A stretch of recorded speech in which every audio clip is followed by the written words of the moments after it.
नमस्कार दोस्तों, मेरा नाम है आशीष राठौर। दोस्तों, आज एक दुखद घटना के ऊपर वीडियो बना रहा हूं।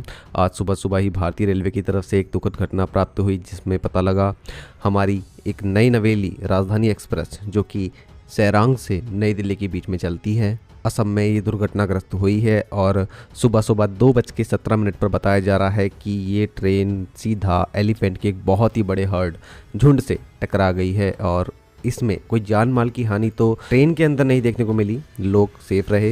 एक एलएचबी ट्रेन होने का यहाँ फ़ायदा देखने को मिला, और साथ में ही जो लोको पायलट है उनकी बहुत ही अच्छी सूझबूझ से जो इमरजेंसी ब्रेकिंग उन्होंने करी एलिफेंट्स के झुंड को देखते हुए, उस वजह से ट्रेन में कोई भी कैजुअलिटी देखने को नहीं मिली। तो दोस्तों, ये ट्रेन 20507 लुमडिंग डिवीज़न में जब रात को लगभग 2:17 पर निकलती है, जमुना मुख और कामपुर सेक्शन के बीच में इस ट्रेन की टक्कर सीधा हो जाती है एलिफेंट्स के एक बहुत ही बड़े झुंड से, जो कि लगभग हंड्रेड्स ऑफ एलिफेंट बताए जा रहे हैं कि उसमें थे।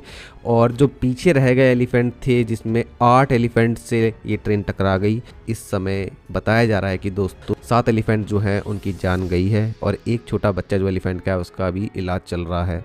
दोस्तों, असम के होजोई डिस्ट्रिक्ट में ये घटना हुई है, और ये लोकेशन गुवाहाटी से 126 किलोमीटर दूर है।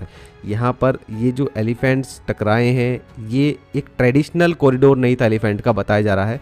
मतलब जहाँ से एलिफेंट का झुंड निकला है वहाँ पर एलिफेंट्स का झुंड नहीं निकलता रहा है पहले, तो ये पहली बार था और इस वजह से भी ये घटना हुई है। तो ये भी एक कारण हो सकता है कि इसलिए बहुत ज़्यादा यहाँ पर पेट्रोलिंग उस तरीके से नहीं थी कि हाँ एलिफेंट कॉरिडोर का ध्यान ज़्यादा रखा जाता है, उस तरीके से यहाँ का ध्यान नहीं रखा गया। घटना बहुत दुखद है दोस्तों। मैं एक रेल प्रेमी होने के साथ साथ एक प्रकृति प्रेमी भी हूँ, और वाइल्ड लाइफ से काफ़ी ज़्यादा मुझे प्यार भी है, और ऐसी घटनाएं होती है तो मुझे बहुत ज़्यादा बुरा लगता है, ट्रेन के लिए भी और वाइल्ड लाइफ एनिमल के लिए भी। बताया जा रहा है दोस्तों कि 5 जो कोचेज़ हैं इस ट्रेन के कोलिजन होने के बाद में पटरी से उतर गए। हालांकि बहुत ज़्यादा उसमें हानि तो नहीं हुई कोच में, लेकिन जो 200 पैसेंजर इन अफेक्टेड कोचेस में थे वो दूसरे कोचेस जो सही थे वहाँ पर शिफ्ट कर दिए गए, और उसके बाद यहाँ पर अभी रेस्टोरेशन का काम जो है वो पूरा हो चुका है, और इन यात्रियों को ले जाने के लिए ट्रेन निकल गई है। ये हादसा डाउन लाइन पे हुआ है, और डबल लाइन सेक्शन में यहाँ पर जो अप लाइन है वहाँ पर भी और डाउन लाइन पे भी काफ़ी सारी ट्रेनें जो है वो अफेक्ट हुई हैं, और काफ़ी ट्रेनों को रद्द भी करना पड़ा है। दोस्तों, टाइमिंग के अकॉर्डिंग हादसा काफ़ी रात को हुआ है, और ऐसे में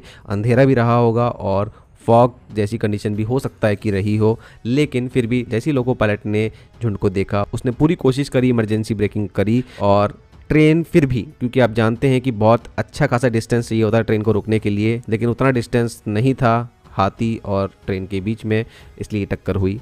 मुझे बहुत ज़्यादा दुख होता है दोस्तों जब भी इस तरीके से वाइल्ड लाइफ एनिमल्स जो है वो ट्रेन से कटकर मारे जाते हैं। और क्योंकि मैं खुद उत्तराखंड में रहता हूं, और अभी हाल ही में देहरादून हरिद्वार रूट पर दिसंबर में एक हादसा हुआ था जिसमें एक छोटा एलिफेंट का कोलिजन हुआ था, उसके बाद उसकी मृत्यु हो गई।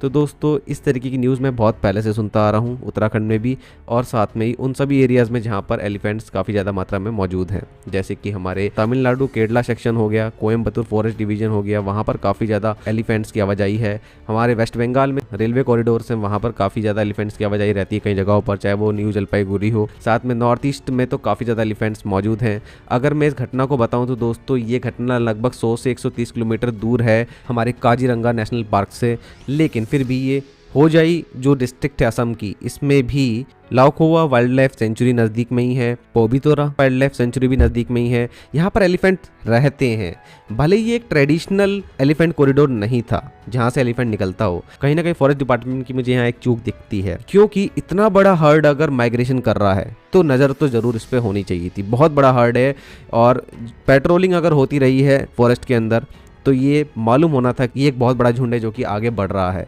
और रेलवे ट्रैक भी आगे है। तो मुझे लगता है कहीं ना कहीं कम्युनिकेशन होना चाहिए था रेलवे और फॉरेस्ट डिपार्टमेंट के बीच में।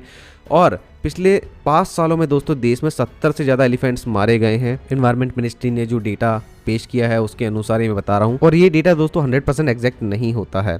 साथ में ही दोस्तों जो और अदर एनिमल्स हैं वो भी मारे जाते हैं। मध्य प्रदेश में अभी हाल ही में टाइगर की इस तरीके से मृत्यु हो गई थी ट्रेन से टकरा करके। तो मध्य प्रदेश, उत्तराखंड और ऐसे कई राज्य हैं जहां टाइगर ज़्यादा हैं, एलिफेंट ज़्यादा हैं। तो दोस्तों मुझे लगता है कि एक बहुत ही बड़ा पायलट प्रोजेक्ट चलाने की देश में ज़रूरत है।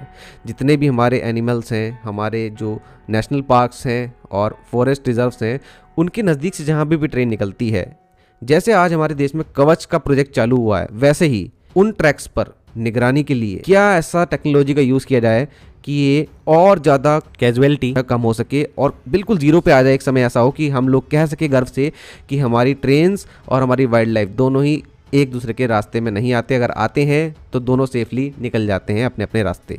तो आज की आर्टिफिशियल इंटेलिजेंस की टेक्नोलॉजी की दुनिया में हम लोग जी रहे हैं। मुझे लगता है कि ये कहना कोई बहुत बड़ी बात नहीं है, हम ये कर सकते हैं और कई एनिमल्स की जान बचा सकते हैं। और मैं पिछले 3-4 सालों से ये सुनता भी आया हूँ कि रेलवे ने कुछ ऐसी वीडियोस भी डाली हैं जहाँ पर थर्मल विजन कैमरास को इंस्टॉल किया गया था, तो हाथियों से किस तरीके से लोको पायलट ने बचाया ट्रेन को भी और हाथियों के झुंड को भी सेव कर लिया। तो ऐसी काफ़ी वीडियोस पहले भी आई हैं और लगता था कि हाँ कहीं ना कहीं रेलवे काम कर रहा है, लेकिन कहीं भी इस तरीके से मेरे को जानकारी नहीं मिली कि पूरे देश में बहुत बड़े प्रोजेक्ट के रूप में चलाया जा रहा हो, बहुत ज़्यादा फोकस किया जा रहा हो, ज़्यादा फंड इसके लिए अलॉट किया जा रहा हो। क्योंकि दोस्तों इस तरीके की टक्कर अगर हाथी से होती है कहीं ना कहीं ट्रेन को भी बहुत खतरा होता है। आज राजधानी जैसी ट्रेन के 5 डब्बे अगर पटरी से उतर गए तो ये बहुत बड़ी बात है और इस पर मुझे लगता है कि रेलवे को उतना ही ध्यान देना चाहिए जितना कि रेलवे कवच और अदर सेफ्टी रिलेटेड जो हमारे देश में प्रोसीजर चल रहे हैं ट्रेन की स्पीड बढ़ाने को लेकर के उस पर कर रहा है। उतना ही फोकस यहाँ पे भी चाहिए, उतना ही फंड भी यहाँ चाहिए, क्योंकि दोस्तों टेक्नोलॉजी तो मौजूद है और ये कहीं ना कहीं तमिलनाडु सरकार ने करके दिखाया है।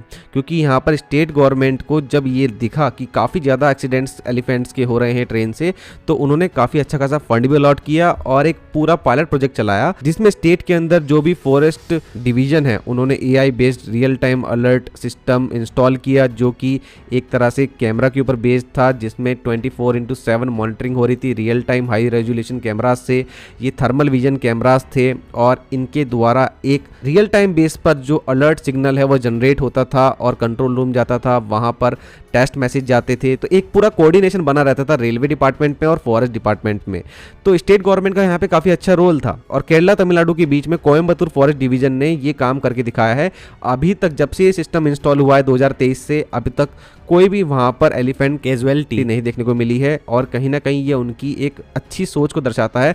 उन्होंने यहाँ पर पूरी लगन से काम किया है और मुझे लगता है दोस्तों NFR north east frontier railway इसको बहुत ज़्यादा काम करने की ज़रूरत है अपने सेक्शंस पर, क्योंकि उनके यहाँ पर काफ़ी ज़्यादा वाइल्ड लाइफ सेंचुरीज मौजूद हैं, वहाँ एलिफेंट्स काफ़ी ज़्यादा हैं और राइनो भी काफ़ी हैं। और इन एलिफेंट्स को अगर सेव करना है तो इस तरीके के सिस्टम्स को पूरी तरीके से डेडिकेटेड होकर के इंस्टॉल करना होगा। फंड अलॉट होने चाहिए, स्टेट गवर्नमेंट की हेल्प भी चाहिए और जिन स्टेट्स में इस तरीके की वाइल्ड लाइफ ज़्यादा मौजूद है उनको तो ये काम ज़्यादा करना चाहिए, जिसमें Madhya Pradesh, north eastern states, northern India में हमारा उत्तराखंड, हमको बहुत ज़्यादा काम करने की अभी ज़रूरत है। इस तरीके की टेक्नोलॉजी ज़रूरी है, पेट्रोलिंग हर जगह नहीं की जा सकती है, टेक्नोलॉजी का सहारा लेना ही पड़ेगा और फंड भी अच्छी मात्रा में अलॉट होना ज़रूरी है। आई होप दोस्तों ये वीडियो के माध्यम से मैं एक बात जो है वो सरकार तक पहुँचा पाऊँ और कहीं ना कहीं ये एक बड़ा मुद्दा बने देश में कि हम लोगों को बहुत ज़्यादा सीरियस होकर के वाइल्ड लाइफ की सेफ्टी और साथ में ही रेलवे की सेफ्टी दोनों पर ही एक साथ मिलकर काम करना चाहिए जहां भी ये एक दूसरे के रास्ते में आते हैं। और क्योंकि रेलवे का सफ़र बहुत ज़्यादा सुहावना इसलिए भी हो जाता है कि रेलवे कहीं ना कहीं प्रकृति के बहुत नज़दीक से निकलता है और विंडो सीट पर बैठ करके वो प्रकृति को निहारने का जो आनंद हमें मिलता है वो कहीं ना कहीं आगे भी सेफ बना रहे, इसके लिए इस तरीके के कदम तो लेना बहुत ज़रूरी है। अगर दोस्तों आप लोग सहमत हैं तो जरूर अपने दोस्तों के साथ वीडियो शेयर करना मत भूलिएगा और अपने व्यूज़ भी दीजिएगा कमेंट सेक्शन में, आपकी क्या राय है। आज के लिए दोस्तों इतना ही। वंदे मातरम, भारत माता की जय।